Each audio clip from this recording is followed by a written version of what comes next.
November 180 Bravo Bravo, good afternoon to you. Report your altitude. 2,000 feet on 1014, Bravo Bravo. Bravo Bravo. Hi, Wycliffe Barrett, X-Plane Dedicated. I did a review of the A330 some time ago when it first came out. I've decided to go back to it because it's had lots of new additions, new things in it, some really interesting stuff. This is going to be a full flight from cold and dark start at Cardiff and a flight all the way to Manchester. We'll see you in a moment. Hello FlightSim.com and YouTube, this is Wycliffe Barrett, X-Plane Dedicated. Today I'm doing a review of the JARDesign A330. I did a review some time ago, as I said in the intro, but I thought I'd come back to it because it's got a lot of new features, PBR, HDR, all sorts of goodies for me to look at and for me to show you. Anyway, stand 6 at Cardiff. Beautiful aircraft, really well modelled, absolutely superb from any angle. Lots of views, lots of angles to choose, and it just looks great. As you can see here, the sun is shining. It's an autumn day here in South Wales, and it just looks great. Let's get into the cockpit, have a look around, and I mean, just look at that sheepskin coverings on the seats, which is what you expect. A nice few scuff marks around the lower MCDU.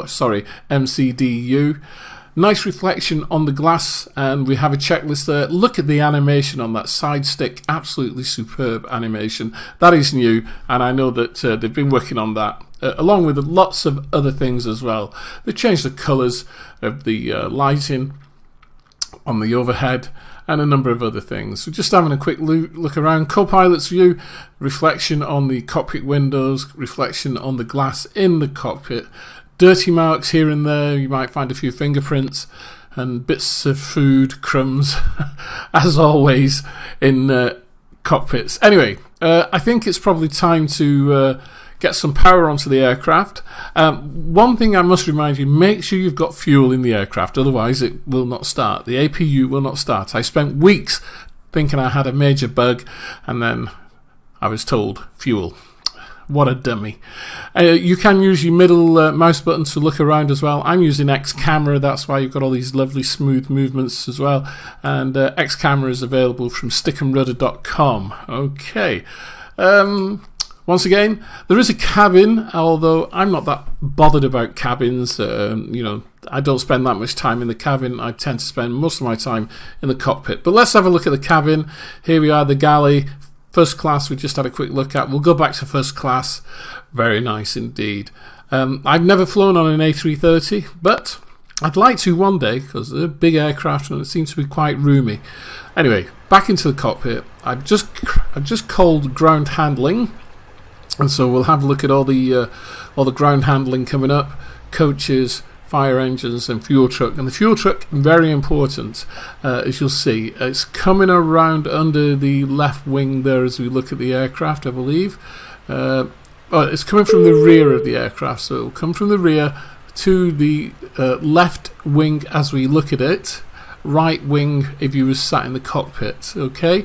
Now the important thing about this, and you might not be able to see it on the video, if you have a close look now, you should see as it pulls up, a pipe snakes out from the aircraft and attaches to the wing, and there you have your fuel gauge on the left side, so you can put in as much fuel as you need for your flight by just hitting increase and then the kind of start button to the right of my cursor there, and it'll refuel the aircraft. There you go, you can see it refueling the aircraft, and once you've done that, of course, you can then pull up the ground handling widget and get rid of the fuel truck. It's no longer needed, but everything else is going according to plan. Passengers are being brought to the aircraft from the terminal, catering is being put on the aircraft, and also baggage as well. There is a baggage handler somewhere. We have an ambulance waiting there just in case there's any kind of medical emergencies, and I can see there's a limousine there at the front steps, so obviously we've got a VIP on board as well. Just putting in some cargo, and you can see the baggage going up the baggage escalator there as well, so everything's looking good, and maybe it's time to get into the aircraft and sort out the power arrangements and see what's going on. So as you can see, as we look at the overhead there is external power available, 2 green lights that are saying available. So that's good. We can get some power when it's required, but just looking around, just doing a quick cockpit check, making sure everything's okay before we put power onto the aircraft. So click those 2 switches and there you go, and everything will light up. So we need to put on the fuel pumps and also the batteries as well. So fuel pumps and batteries are engaged, which is pretty good. And now we'll do the ADIRU, or ADIRS as they call it in the Airbus. So turn each switch, wait until the on-bat light goes out before you go to the next switch. There we go.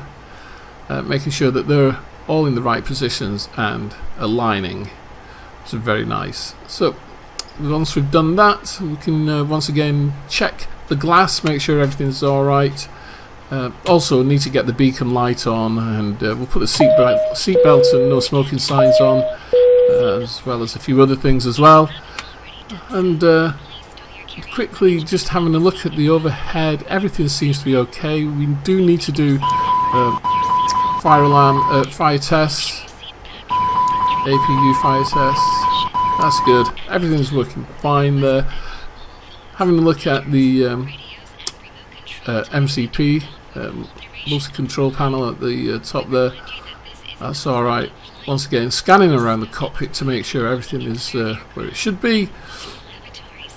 Make sure the park brake is set, which it was previously, so you know it was a bit silly really. Once you get into the aircraft, the park brake should be set automatically. Turn the radios on.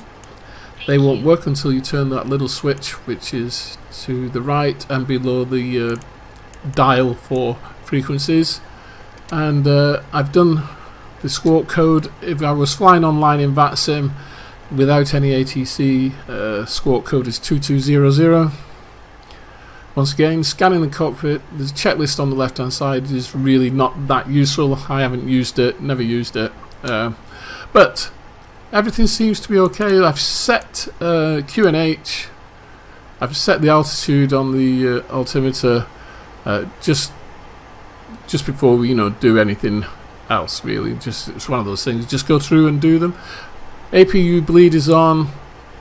APU start, and we'll start the APU, and hopefully we'll be able to see the flap open. So let's have a look on the lower ECAS there, and you see flap open, so that means APU is running and pressures are normal on that. Excellent. So it's all going really quite nicely. It's very straightforward. The one thing I like about this aircraft is that there are many systems. All the systems are correct and they all work. So the electrical system, hydraulic system, oxygen, air conditioning, everything works on this aircraft. And you can see that if you go to the annunciation panel, which is in between the MCDUs, then you can look at each one. We'll have a look at that in a few moments. So once again, quick scan of the overhead, make sure everything's alright. It would appear to be so. So here we are at the annunciation panel there, which is in between the MCDUs, and you can click on each system and check. Now this is really handy if you have any problems in the aircraft, electrical problems, fuel problems. This is where you would come to see what is going on and then make your adjustments via the FCOM.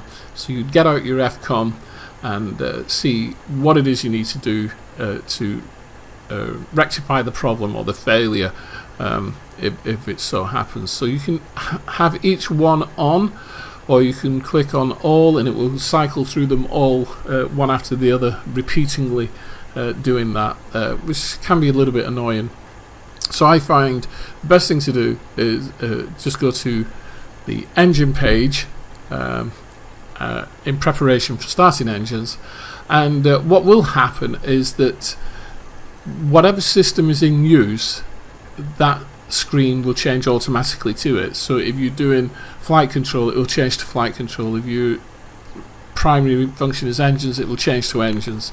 So it's a very useful tool, and it just keeps everything at your fingertips, so to speak, so you know what is going on with the aircraft.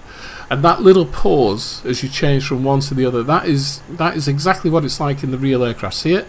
So you get that pause as it's loading in that system through the computers.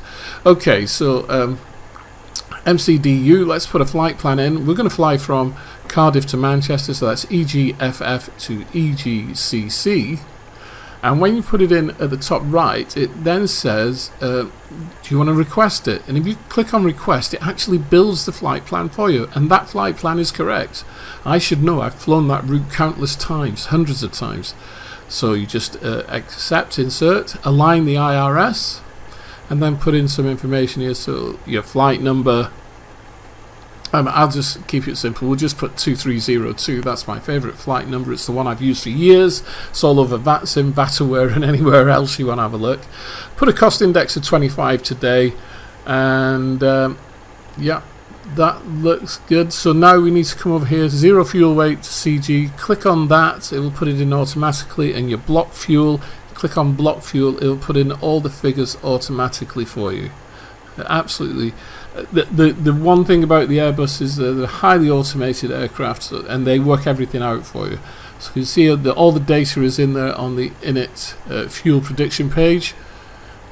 So we just need to go to the takeoff page, put in a few things here. So shift is 300 meters, and then we need to put in our flaps. I'm going to use one down 0.1 actually. I think that might be 0.2. sorry, I put in there, so it's 1 down 0.2. I think I should have put in a different flap, and it might have been useful if I looked to the performance data page that is available through the MCDU as well, which would have given me performance data and the correct flaps, etc. But that's okay. Obviously you need to put your takeoff temperature in, outside takeoff temperature, flex temp rather, which is the outside temperature plus 32. You then go back to your flight plan and choose your departure. So it's showing me the departure for Cardiff to Manchester, which is northerly, so that's a Brecon 1 Alpha departure. And now we need to get the arrival for Manchester, and the arrival into Manchester on ILS 23 right is a Mercy 1 Alpha arrival. It's fairly straightforward. It took me some time, some years ago, it took me some time to actually figure out exactly how you program an Airbus MCDU, but it's relatively simple once you understand the basic concept. And it's the same with the Boeing FMC. The Airbus MCDU, once you understand the basic concept, it's really quite straightforward and very easy to use, and anybody should be able to program a flight plan within a few minutes of once they've learned how to do it. So you can either program the flight plan yourself manually, or you can ask the aircraft to insert it for you, as I did. So there we are, everything's in. Just looking at the MCP, just checking a few things, range rings, and yeah, everything looks good there. What we do need to do obviously is get rid of some of the annunciations in a little while, such as cabin check and arming spoilers and everything. You'll see those on the annunciation section of the multifunction display there, and that will help just to make sure you've got the aircraft set correctly. So now it's time to start the engines, and it's really straightforward. You just turn the engine start switch to start, and starting the left-hand engine. Always start the left-hand engine first. You can see that if we look at the bottom screen, you can see M1 and N2, N2 rotation coming up.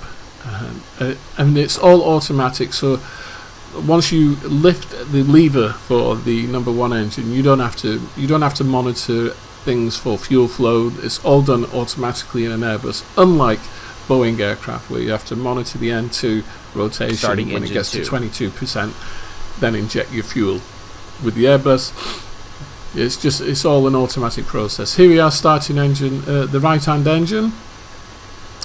And once again, that automatic process is coming into play. You can see that the M1 and N2 rotations coming up to optimum, and once that kind of grayed out flag on the top screen bottom right goes out, then you know that you are at after start checklist optimum completed performance there, and you can see that, and the bottom screen switched over to flight control, obviously because I need to do a flight control check, and we can do that, and at the same time turn off APU and the ground power availability. So everything switches over automatically from ground to the aircraft, and once again, see the reflections on the glass really working there with everything else. It just looks superb. I like the A330. It's a beautiful aircraft to fly. It's, you know, some people get a little bit stressed out about the automation, but I think that the automation adds to the immersiveness, the same way as spoilers starting up a Boeing Flaps 737-200 Classic can be immersive. That's an older aircraft. This is a modern aircraft and is equally as immersive as well. I really enjoy flying the Airbus. It took me a while to get to grips with them, mostly because I was trying to fly Airbus with a yoke, and it's impossible, virtually impossible to try and fly an Airbus with a yoke. You have to use a joystick, or a side stick as they call them. Okay, I think we're almost ready for our departure out of Cardiff, so I just need to do that final check, make sure the lights are on, and make sure everybody's happy in the back, and cabin crew are happy, and we'll probably get going. I do not need push and start because we can taxi straight off full the stand right, here. Check. So we'll full left, check. We'll release the full brakes, down, check. push the throttles Full forward, up, and check. get moving. And here we go. Hopefully we'll have a nice flight up to Manchester. I'll be back in a few moments after we've done our taxi, etc.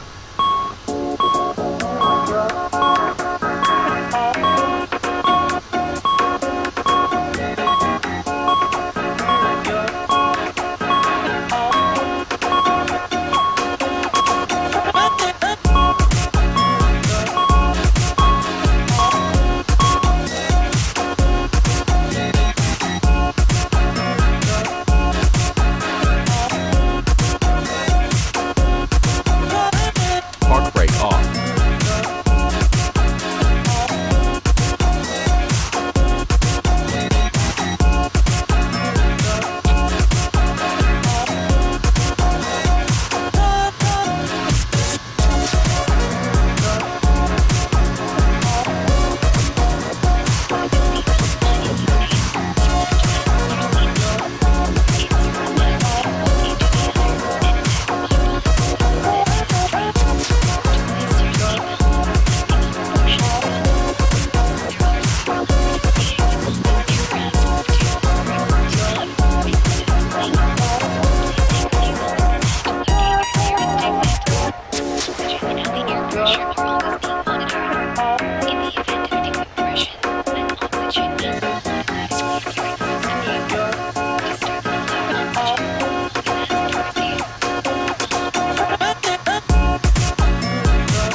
Power set.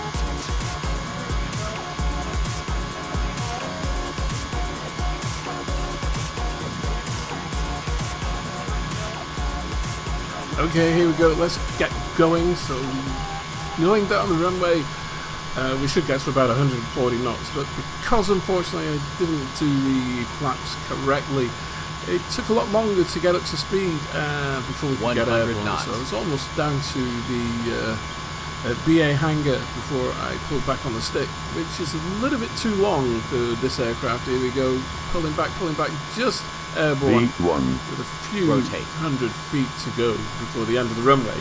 Not the best takeoff in the world, but not to worry, we're airborne and we're flying. So it's a case now of hitting the autopilot. You will see the auto throttle came on automatically, just having a quick look outside, and it's time to get the gear up. Gear Positive rate. Speed. Nice view out of the window, just going past Aberthorpe Power Station there. And now, autopilot 1. Autopilot 1, cross check. I could have flown the SID, the departure, quite easily, but let's just get autopilot 1 on and continue on our merry way to Manchester. Absolutely fabulous. Right, hang on a minute. So what I'm going to do, I'm going to tell you a little bit more about the aircraft and all its features. You can see it's raining. I'm using SkyMax Pro. I've gone back to SkyMax Pro version 4.6 and Real Weather Connector as well. FSG out there. You can see it's raining there a little bit. This is the lead clouded on the Brecken 1 Alpha departure. Very nice indeed. Nice external shots. And I'm over Orbex, which is pretty hard to see when the weather is this murky. And this was real time yesterday. The weather was actually it was like this yesterday. Not very nice at all. Right, I'll be back in a moment. So, looking at some of the features of the JARDesign A330, it's tested by real pilots. The real 330 pilots and technicians helped us in the development and testing of this aircraft. Ground equipment, you can use the JARDesign ground handling plugin with the JARDesign 330 for free. There's a free autopilot 1 cross check, which is very useful for those who like to do paints. I'm not one of them. It's got 3D sound, the new 3D sound engine, an easy way to customize sound set and build your own sound effects. Need to check that if everything is okay with the launch. There's support from the forum, and the forum, I have to say, is very, very good. If you go to explain.org and search out the A330 forum, it's absolutely brilliant. It's so useful, so helpful.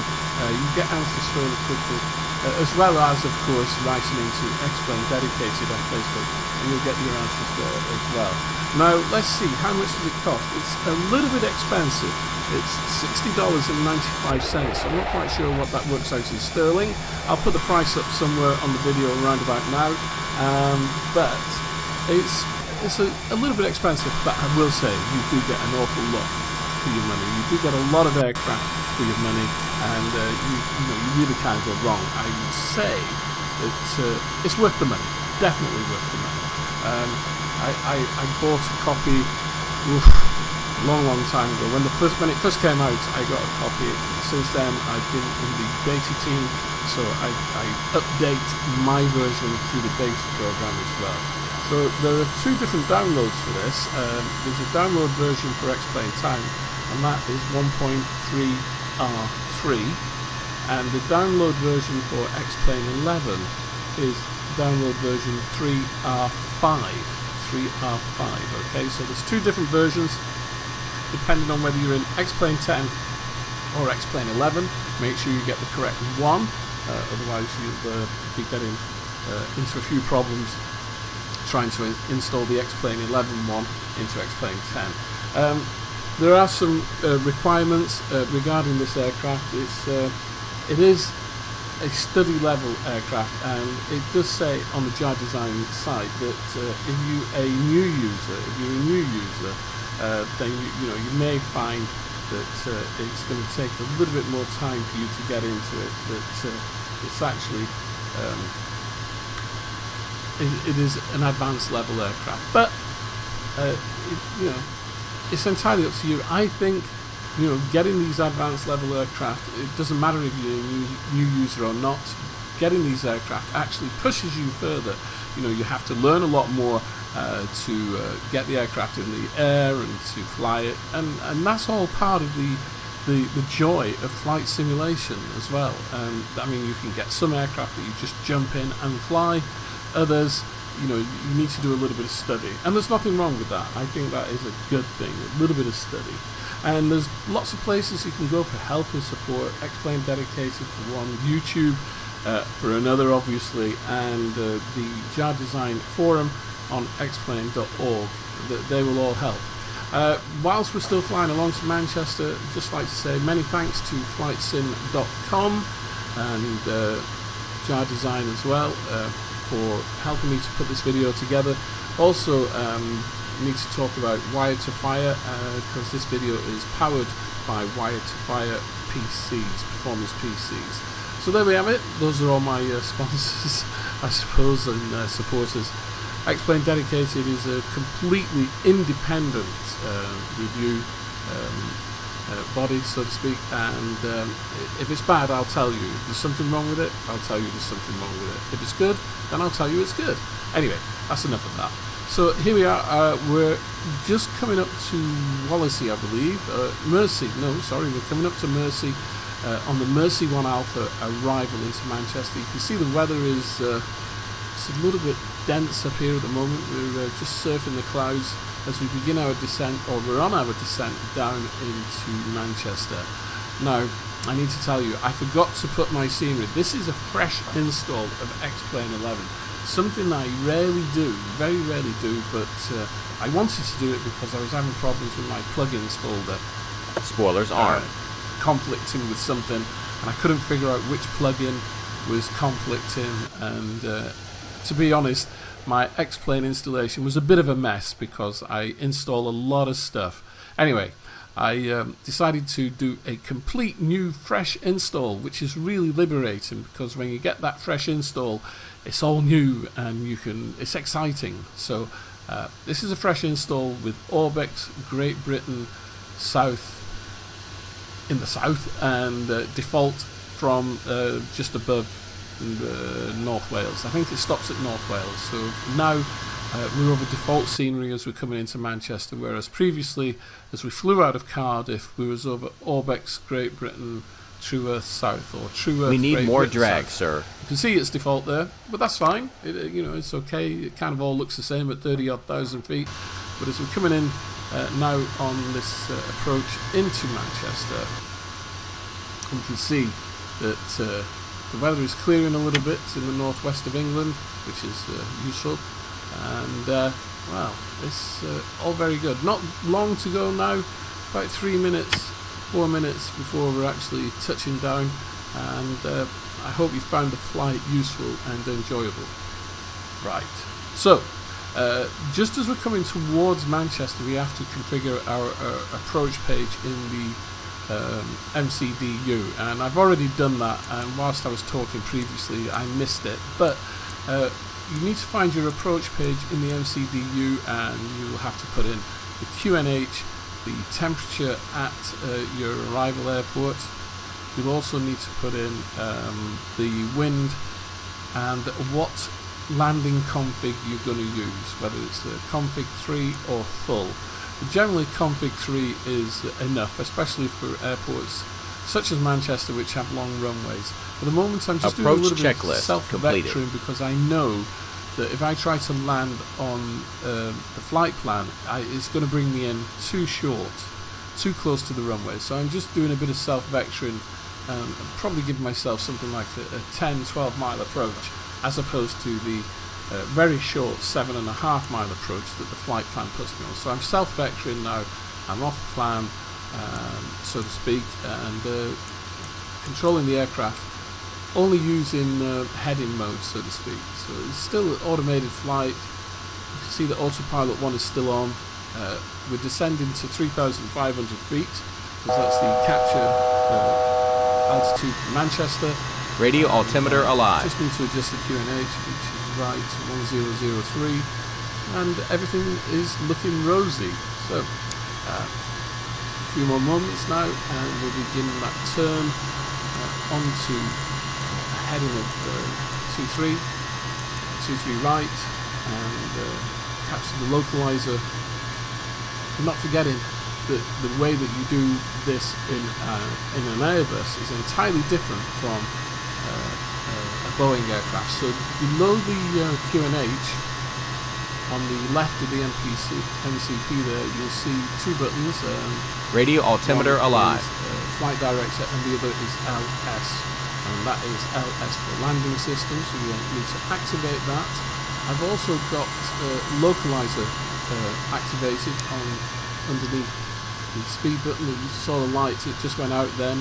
Radio altimeter alive. I'll turn it back on again in a moment, just to make sure that I capture Autopilot the 2, localizer. cross-check.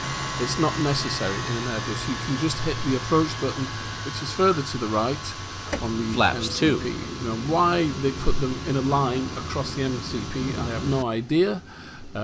Gear down. Slightly different from a Boeing aircraft, where one is above the other, to the right middle of the MCP in a Boeing aircraft. It doesn't matter, it's just something you've got to get used to. You've got to make sure you hit those buttons in sequence so that you get it right. So we're definitely on our approach now into runway 23. The aircraft is configured for landing lights, nose wheel lights, gear is down, and the runway is ahead somewhere there. It's approximately 7.5 miles ahead of me in the rather hazy afternoon. The air is quite damp, quite moist. This is XP 11.26, not 11.30, so you won't see any contrails coming off my wingtips or anything like that. But rest assured, it's a hazy day. It's very moist and damp, and there's a bit of wind around as well, because I felt the aircraft was being rocked around a little bit as we came in on our final approach. I'm going to keep quiet just as we come in, and then you can hear the aircraft and all the annunciations on board. Your seatbelt is securely fastened. The flight attendants are currently passing around the cabin to make a final compliance check and pick up any remaining cuffs and glasses. Thank you.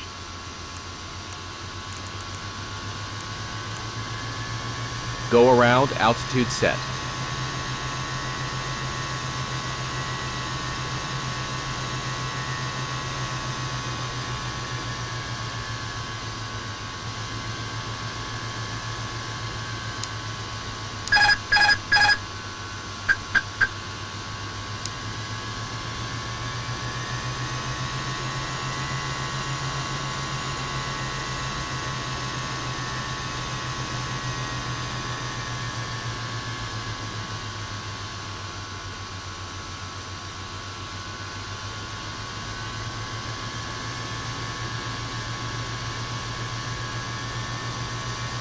$500.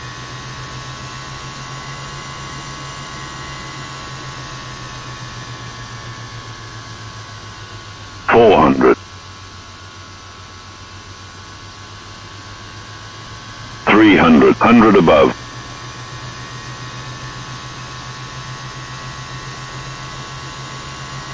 200.